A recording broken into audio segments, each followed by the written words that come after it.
రమ్మ, లక్ష్మి, సరస్వతి, పార్వతి ఎంతోమంది ఋషులు మునులు కలిసి ఒక్కలే దేవుడయి కాపాడదామని భూప్రపంచాన్ని కాపాడాలని వచ్చినా కానీ కాపాడలేకపోతే ఈ వైకుంఠ దారికి భూప్రపంచం మొత్తం వైకుంఠ దారినే ఎంచుకుంటుంది. ఇక్కడ నుంచి వైకుంఠానికి దారి ఉంది, కానీ అది ఎవ్వరికీ తెలియదు, అది ఎవ్వరికీ అగుపడదు. కానీ ఎన్ని సంవత్సరాలైనా కానీ, ఎన్ని ఏళ్ళు అయినా కానీ, ఎన్ని తరాలైనా కానీ, ఎన్ని శతాబ్దాలైనా కానీ ఈ వైకుంఠానికి దారి ఎప్పుడూ తెరిచే ఉంటుంది. కానీ అది ఎవ్వరికి అగుపడదు. ఈ భూప్రపంచం మొత్తం కష్టాల్లో ఉన్నప్పుడు, ముక్కోటి దేవతలు, సకల దేవతలు, మునులు, ఋషులు కాపాడలేనప్పుడు అప్పుడు తెరుచుకుంటుంది ఇక్కడ ఉన్న వైకుంఠ దారి. కాశ్మీరులో ఉంది ఒక కైలాస పర్వతం. కైలాసంలో కొలువు తీరి ఉన్నాడు. కైలాస పర్వతంలో శివుడు ఉండేది అక్కడే. కైలాస పర్వతం అంటారు దానిని. మీరు అక్కడ కొలువు తీరి ఉన్నది శివుడు, పార్వతి, నంది, గణపతి గణాలు, శివగణాలు. స్వామి, ఇప్పుడు నేను నిలబెట్టడానికి ఏం చేయాలనే చెప్పు స్వామి. మాకు అవన్నీ ఎందుకు కైలాసం ఇవన్నీ మీ ఆడబోతంలే కానీ ఇక్కడ చెప్పు స్వామి. గ్రామ పెద్దలకు చెప్పు స్వామి. మరి పెద్దగా అవతరించిన చెప్పవద్దా మరి? నేను అదే స్వామి చెప్పినవు. మరి నువ్వు పెద్ద ఎత్తున వెలిసినవు అంటున్నావు. ఇప్పుడైతే మేమేం గట్టిలేము. పెద్ద ఎత్తున గుడి కట్టాలా? మరి గుడి కట్టాలంటే డబ్బు కావాలి. ఆ డబ్బు ఎక్కడి నుంచి వస్తుంది? మరి ఎట్లా సమకూరుస్తావు మాకు? మరి ఊరందరికి చెప్పాలి, ఊరందరినీ కలిసికట్టుగా ఉంచి చేపియాలి. స్థాపనలో రావి చెట్టు నాటండి.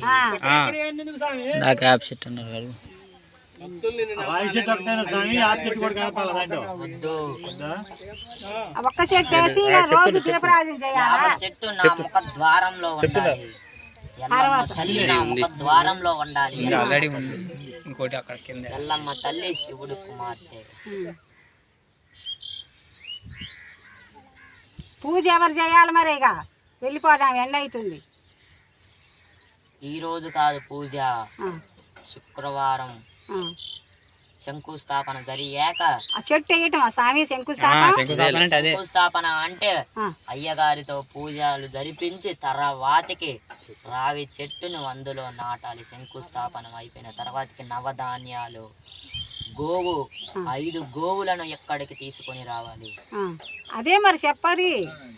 5 గోవులను ఈడికి తీసుకొని వచ్చి 5 గోవులతోటి నేను వెలిసిన మందిరాన్ని చూపించాలి.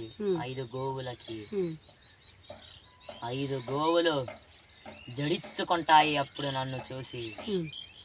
అంతా అని ఆ గోవులని ఒక్క దెబ్బ, ఒక్క మాట కూడా అనొద్దు మీరు పొర్రపాటున కూడా. గోమాతతో స్వరూపం. లక్ష్మి, పార్వతి, దేవుళ్ళు గోవులో కొలువై ఉంటారు.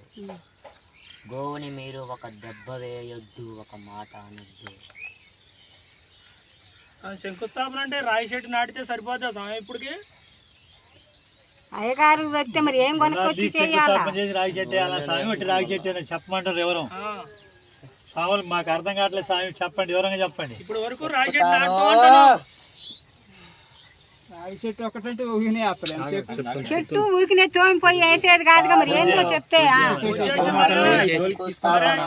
శంకుస్థాపన అంటే ఇంకెట్లా?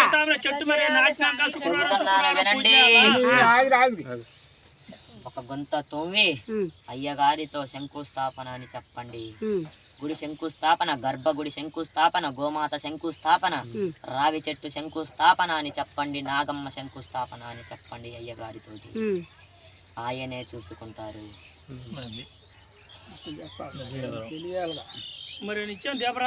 అందులో నవధాన్యాలు వేయాలి.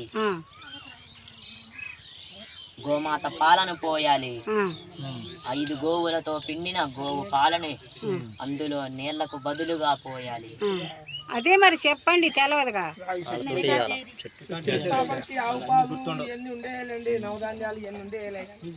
నీళ్ళు పోయొద్దు అంటాడు శంకుస్థాపనలో. మనం ఇప్పుడు రాళ్ళు పెట్టి పసుపు నీళ్ళు పోతాం కదా, 5 గోవుల పాలను పిండి రావి చెట్టు మొదలులో పోయాలి. పూజ చేసి నవధాన్యాలు అక్కడ ఉంచాలి. నవధాన్యాలు అందులో పోయాలి.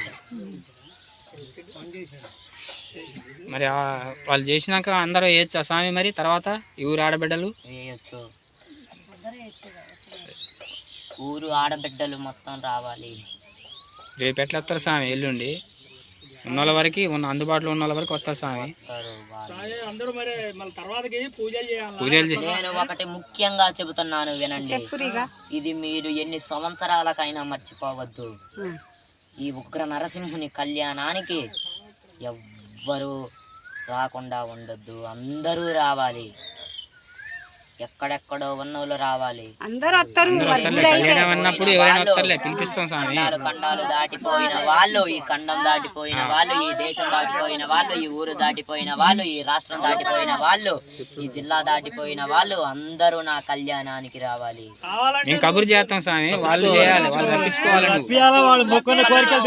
నేనే రప్పించుకుంటాను. పిల్లల్ని మాత్రం మీరు 5 రోజులకు ముందే ఎక్కడికి తీసుకొని రావాలి. చిన్న పిల్లలు మాత్రం వాళ్ళు చదువుకునే స్కూలులో పాఠశాలలో ఉంటే మాత్రం వాళ్ళకి నేను వస్తాను. నేను చెబుతున్నాను, 5 రోజులకు ముందే చిన్న పిల్లలు వచ్చే సంవత్సరం ఏడ ఉండాలి. 5 రోజులకు ముందే ఉండాలి. ఎంతో వైభవంగా జరుగుతుంది ఈ కళ్యాణం. లక్ష్మీ కళ్యాణం యాదగిరి నరసింహస్వామి ఆలయంలో ఎంతో వైభవంగా నా లక్ష్మీ కళ్యాణం జరుగుతుంది. అలాగే 2032వ సంవత్సరం నాటికి యాదగిరి గుట్ట కంటే ఇది మించిపోతుంది. అక్కడ లక్ష్మీ కళ్యాణం కంటే ఇక్కడ లక్ష్మీ కళ్యాణం వైభవంగా జరుగుతుంది. ఇక్కడ ఉగ్ర నరసింహుడు, బాల నరసింహుడు, లక్ష్మీ నరసింహుడు ఆ రోజు ఏకమయ్యి ఇక్కడ కొలువు తీరి ఉంటారు. నేను ఒకటి చెబుతున్నాను వినండి. గుడి కట్టాకైనా గుడి కట్టకపోయాకైనా గర్భగుడి తలుపు మాత్రం మూసి ఉండాలి. నా కళ్యాణం రోజు ముఖద్వారం ఒక్కటే తెరిచి ఉండాలి. అది ఎవరైనా సరే తెరవాలి. ముఖద్వారం గుడి కట్టాక ముఖద్వారం ఉంటుంది కదా, ముఖద్వారం నా కళ్యాణానికి ఇది రేపు కళ్యాణం అయితే ఈ రోజు మొత్తం రేపు కళ్యాణం జరిగేదాకా గర్భగుడి తలుపులు మూసి ఉండాలి. గుడి అయితే అట్లే చేస్తారులే. ముఖద్వారం అయితే తెరిచి ఉండాలి. ఆ రోజు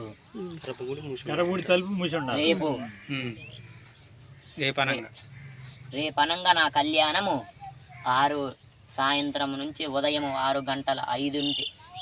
5 గంటల నుంచి 6 గంటల వరకు గంట సమయంలో గర్భగుడి తలుపు ఎట్టి పరిస్థితిలో కూడా తెరవకూడదు. ఎట్టి పరిస్థితుల్లో కూడా తెరవకూడదు లక్ష్మీ కళ్యాణం రోజు.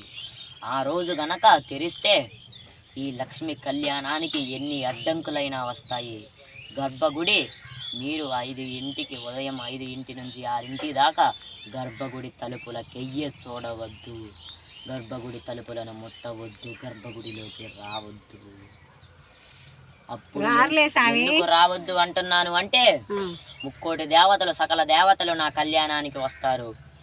3 దేవతలు ఆ గంట 60 నిమిషాలు నా దగ్గర ఉంటారు.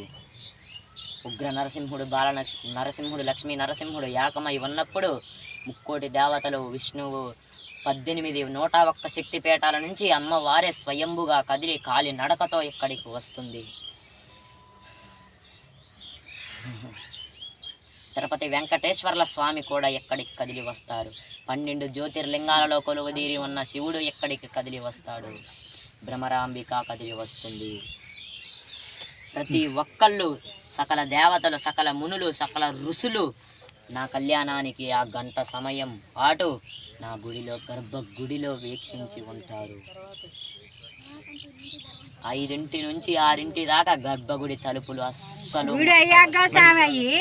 గుడి అయ్యాక ఇప్పుడు అయ్యొద్దు స్వామి. మనం ఇంకా గుడి మొదలు పెట్టలే. అయ్యందుకు స్వామి గుడి కావాలి కదా. ఇవన్నీ ఏర్పాటు నువ్వు బుద్ధి నువ్వు గుడి కట్టడానికి సహకరించు ఏర్పాట్లు చేయలేక ఇంకా. నీకు నీడ ఏర్పరిచినాక ఇవన్నీ నువ్వు చెప్పినట్టే చేస్తారు కానీ అవన్నీ నువ్వు చెప్పినట్టే జరుగుతాయి స్వామి. నువ్వు చేపించుకోవాలి మరి బుద్ధి పుట్టాలా చేపించుకోవాలి. కావాలా శాంతి స్వామి గర్భగుడి ఎంత ఉండాలో కొలతలు చెప్తారా? ఇప్పుడు చెప్పండి. రేపు అయిపోయినాక అయ్యాలే గర్భగుడి